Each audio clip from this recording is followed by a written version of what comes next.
In this lesson, we will learn about animation layers, transform keys, and Maya's set key tool. So in this scene, we have Rexy the dinosaur doing an idle. I'll hit play. Alright, sweet. Now what we'll do is go ahead and take a look at other ways we can set keyframes in Maya. We'll learn how to set transform keys. We'll also learn about Maya's set key tool. And we'll use an animation layer so we can add on top of the existing animation in a non-destructive way. Let's go ahead and do that first. We'll go to the Show menu and show Nerves Curves. If I were to grab the head control, you can see that we have animation, of course. But the problem is, if we were to try to add any new keyframes, let's go to, let's say, frame 42. I'll grab the Rotate tool and just rotate the head to look upward. You'll notice that once we start to scrub through, you'll see that the head will continue to pop because of this new key. And that's simply due to the fact that the animation is cycled. So what we can do to get around this is to use an animation layer, and it is non-destructive, meaning we don't have to tweak any of our existing keys at all. We can just add on top, and if we don't like the changes, it's just a matter of removing the layer. I'll go ahead and right-click on 42 to remove that really nasty key. We'll then go to Maya's Animation Layer tab. From there, we can choose Create Layer from Selection. Alright, once we've done that, it'd be a good idea to rename this layer. I'll just go ahead and double-click and name this Head_Offset. Fantastic. Take a look, we have this clean slate to work with now. And we're ready to set a transform key that would allow us to animate rotation. So the hotkey to do this is Shift-E. Let's go to frame 1 and we'll press Shift-E. Sweet, so we've just saved rotation keys. Another way is to head over to the Animate menu and take a look. Here we have set transform keys. So we have translation, rotation, and scale. We would use Shift-W for translation. We know that we would use Shift-E for rotation and Shift-R is for scale.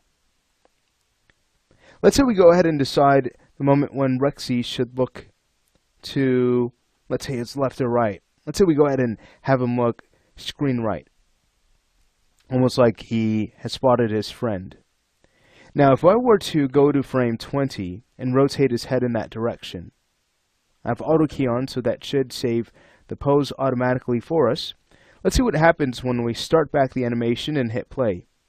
You'll notice that Rexy's going to turn his head, and it's no longer going to pop as it did before because we're working on an entirely new layer. How cool.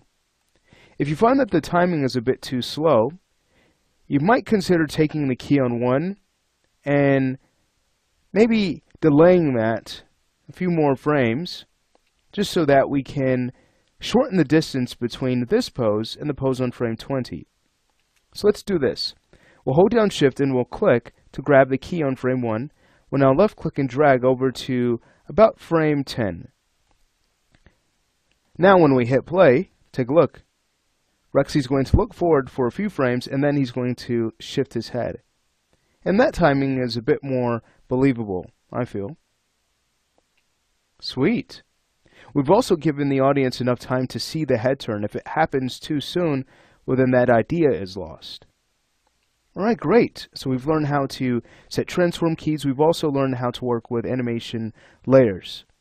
Now I'd like to go ahead and point out the set key option box. If we were to go to the Animate menu, take a look. Here's the set key tool, and we would use S to use it. Let's go to the option box though, just to take a look at our preferences. So as of right now, with the S key, we would save keyframes on all keyable attributes and all manipulator handles. So that's all transform channels and all keyable attributes.